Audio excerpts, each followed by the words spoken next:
de nós. Proclamação do Evangelho de Jesus Cristo, segundo São Lucas. Glória a vós, Senhor. Naquele mesmo dia, o primeiro da semana, 2 dos discípulos de Jesus iam para um povoado chamado Emaús, distante 11 quilômetros de Jerusalém. Conversavam sobre todas as coisas que tinham acontecido. Enquanto conversavam e discutiam, o próprio Jesus se aproximou e começou a caminhar com eles. Os discípulos, porém, estavam como que cegos e não o reconheceram. Então Jesus perguntou: "O que ides conversando pelo caminho?" Eles pararam com o rosto triste e um deles, chamado Cleofas, disse: "Tu és o único peregrino em Jerusalém que não sabe o que lá aconteceu nestes últimos dias?" Ele perguntou: "O que foi?" Os discípulos responderam: "O que aconteceu com Jesus, o Nazareno, que foi um profeta poderoso em obras e palavras diante de Deus e diante de todo o povo. Nossos sumos sacerdotes e nossos chefes o entregaram para ser condenado à morte e o crucificaram. Nós esperávamos que ele fosse libertar Israel, mas apesar de tudo isso, já faz 3 dias que todas estas coisas aconteceram. É verdade que algumas mulheres do nosso grupo nos deram um susto. Elas foram de madrugada ao túmulo e não encontraram o corpo dele.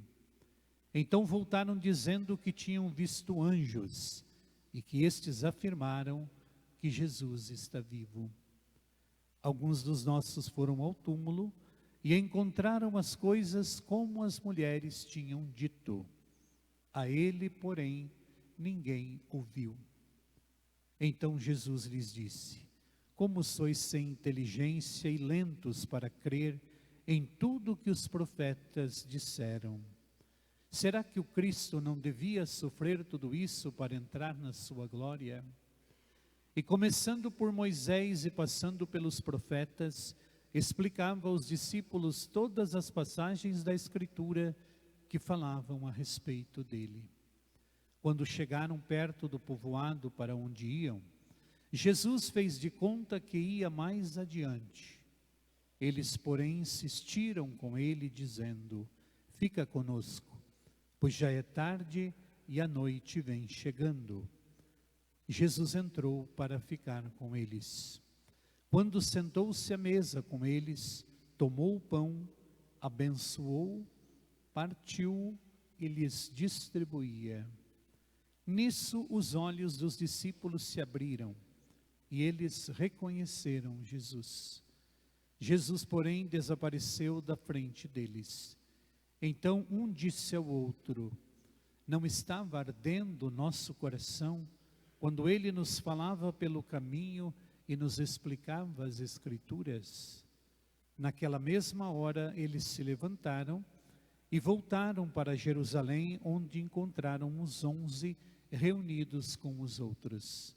E estes confirmaram: "Realmente, o Senhor ressuscitou e apareceu a Simão." Então os 2 contaram o que tinha acontecido no caminho e como tinham reconhecido Jesus ao partir o pão. Palavra da salvação. Glória a vós, Senhor. E agora vamos ao 6º dia da nossa novena. Hoje traze-me as almas mansas e humildes, assim como as almas das criancinhas, e mergulhe-as na minha misericórdia. Essas almas são as mais semelhantes ao meu coração.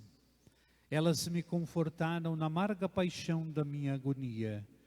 Eu as vi quais anjos terrestres, que futuramente iriam velar junto aos meus altares. Sobre elas derramo torrentes de graças. Só a alma humilde é capaz de aceitar a minha graça. As almas humildes favoreço com a minha confiança. Misericordiosíssimo Jesus, que dissestes: "Aprendei de mim, que sou manso e humilde de coração." Aceitai na mansão do vosso compassivo coração as almas mansas e humildes e as almas das criancinhas. Essas almas encantam o céu todo e são a especial predileção do Pai Celestial. São como um ramalhete diante do trono de Deus, com cujo perfume o próprio Deus se deleita. Essas almas têm a mansão permanente no vosso coração compassivo e cantam sem cessar um hino de amor e misericórdia pelos séculos todos.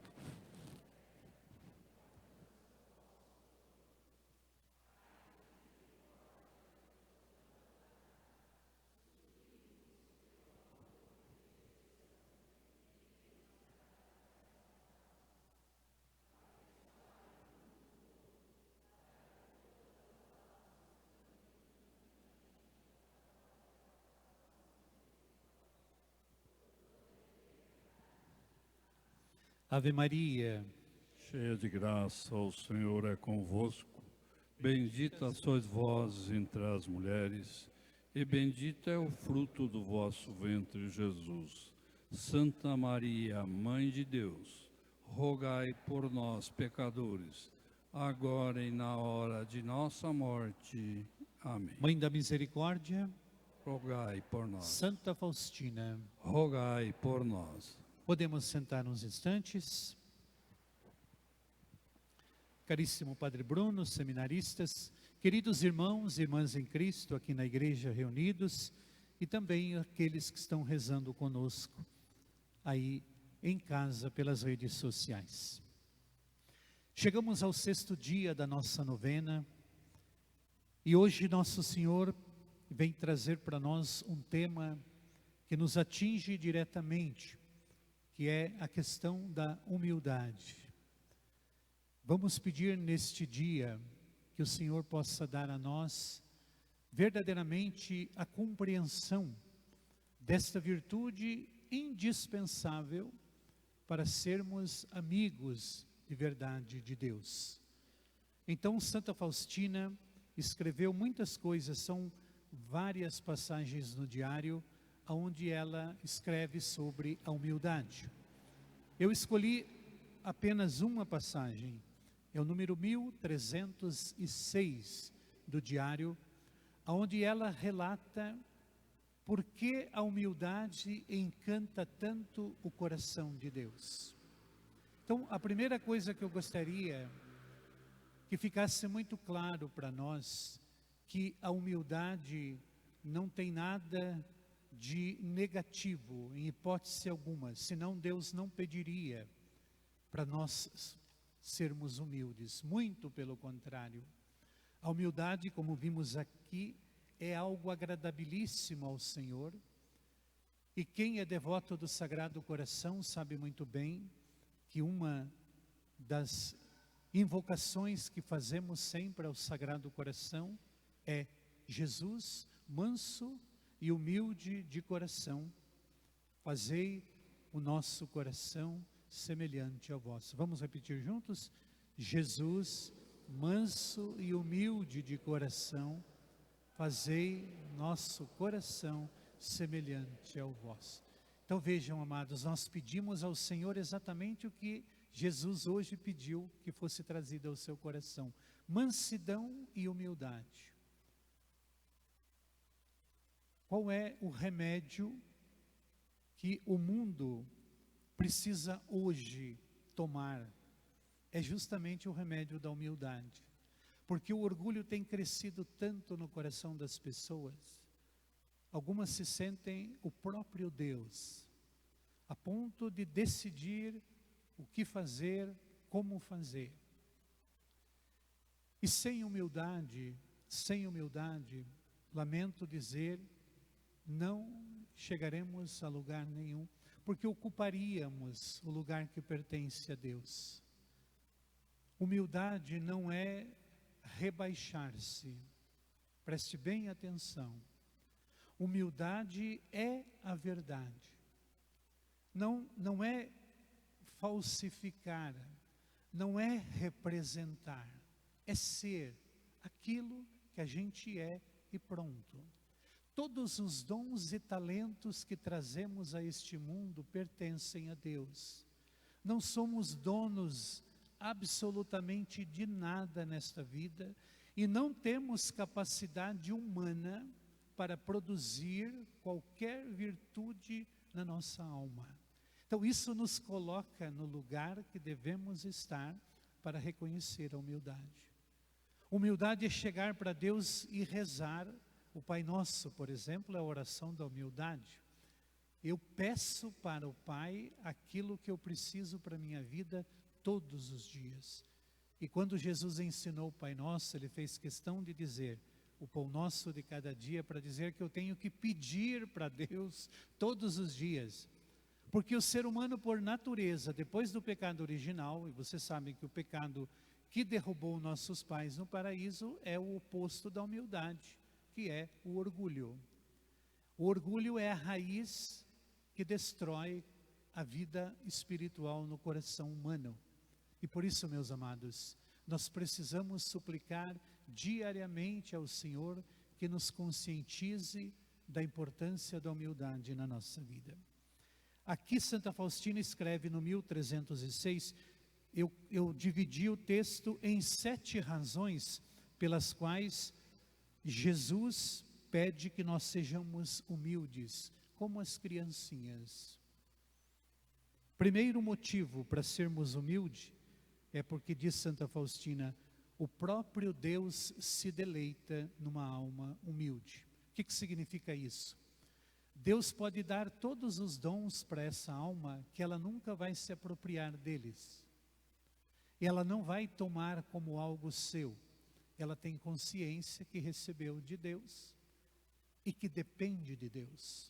E nessa alma Deus se deleita. Nessa alma Deus se rejubila. Nessa alma Deus se alegra. Porque essa alma tem consciência que aquilo que ela faz e provém do Senhor e não dela. Segundo motivo, porque do seu coração ergue-se como que um turíbulo, todo o perfume que é extraordinariamente agradável a Deus. Esse perfume atravessa as nuvens, atinge o próprio Deus e enche de alegria o seu coração santíssimo. Segunda razão para termos a humildade. É um perfume que chega até o coração de Deus. Assim como o orgulho é um pecado que afasta de Deus, como afastou Lúcifer, a humildade é um perfume que atrai Deus para perto da alma. Terceira razão, Deus nada nega a uma alma humilde. Isso é interessante, gente. Uma alma humilde tem de verdade, todo o direito de pedir a Deus o que quiser. Santa Faustina, por exemplo, tem uma passagem do diário que Santa Faustina diz a Jesus: por que o Senhor nunca me negou nenhuma graça?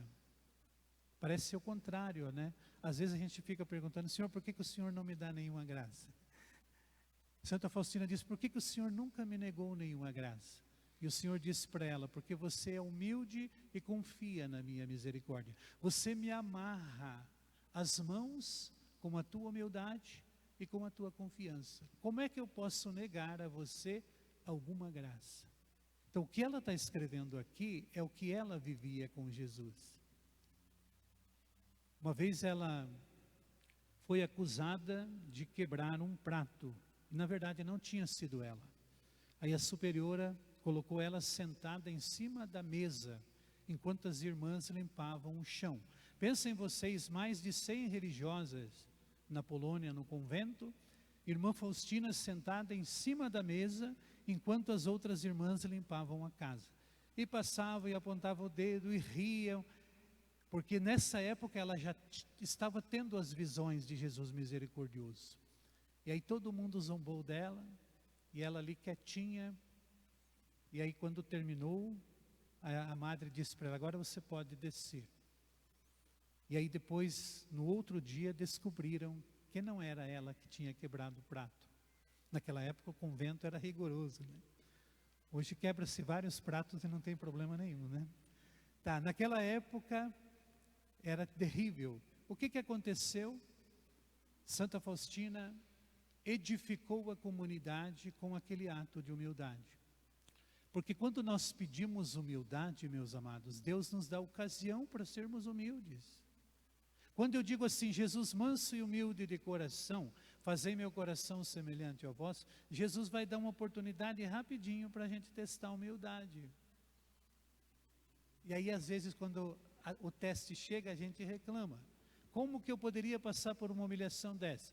Aí Jesus vai dizer: porque você pediu para ser humilde.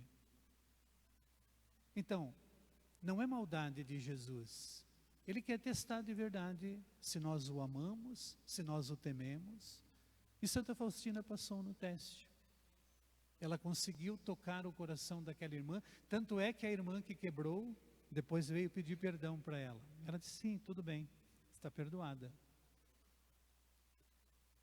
Quarto motivo para nós sermos humildes, diz aqui. Agora essa frase, preste bem atenção, e vocês têm que entender bem, porque senão podem alguns interpretarem mal. Mas é muito forte que diz aqui, ó: uma alma humilde é onipotente. Você sabe o que é onipotência? Deus é onipotente, Deus pode tudo.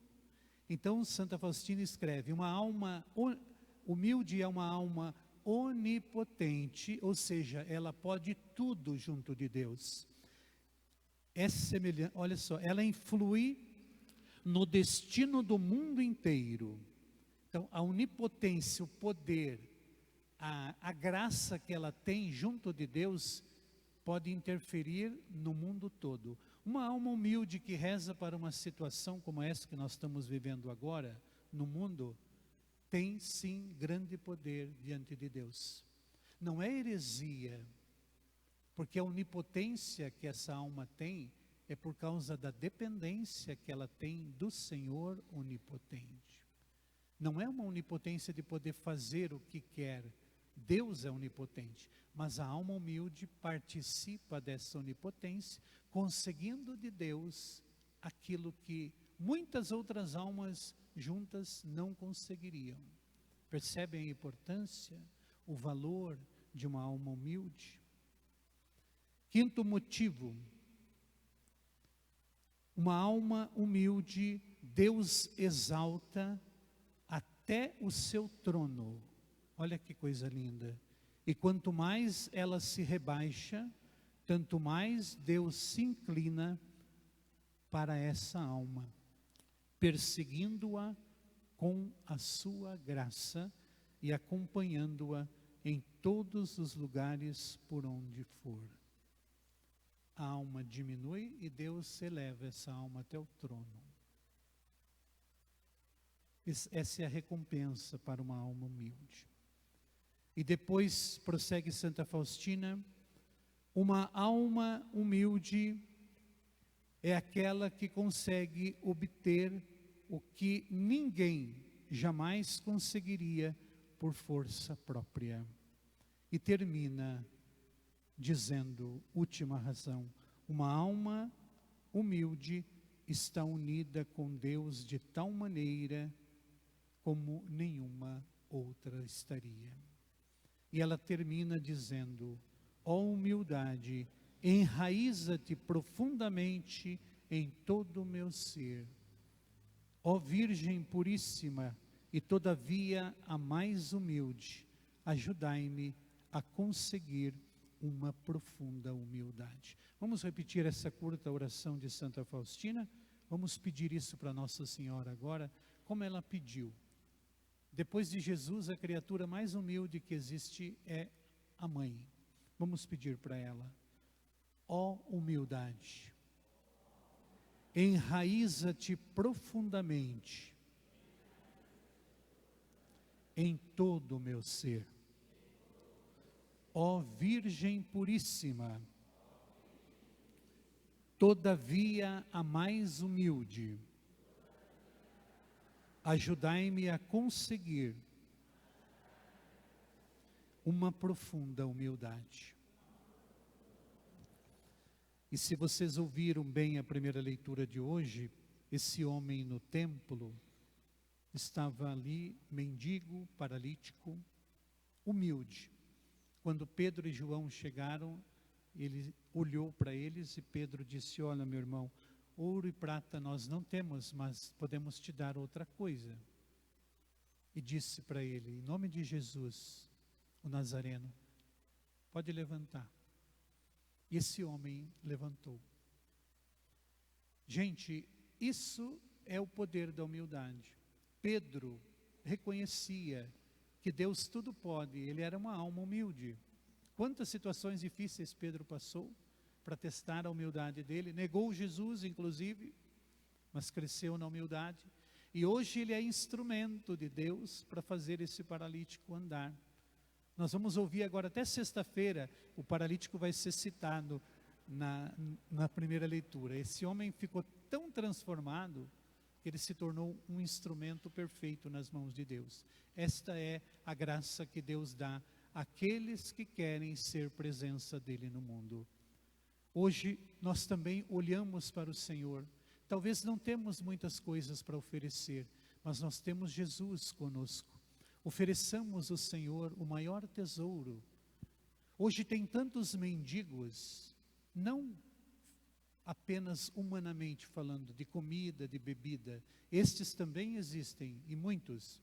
Mas hoje tem muitos mendigos ricos, que são tão pobres que só têm dinheiro. Mendigam uma experiência profunda com Deus. Está ao nosso alcance ajudar essas pessoas, seja com uma palavra, seja com um sorriso, seja com uma mensagem. O mundo de hoje carece de verdadeiros testemunhos de Cristo, felizes por terem encontrado um sentido na sua vida.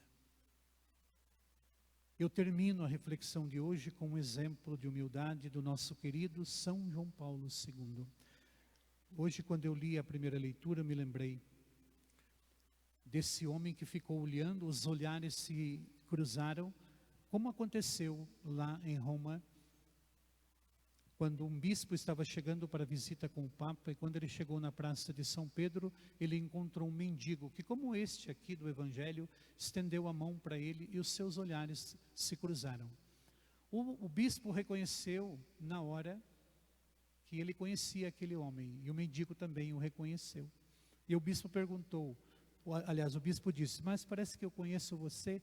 E o mendigo disse, claro que você me conhece, porque nós estudamos juntos no seminário, nós nos ordenamos padres juntos. Olha, você está aí bonito, vestido de bispo, e eu agora sou um mendigo aqui na praça de São Pedro.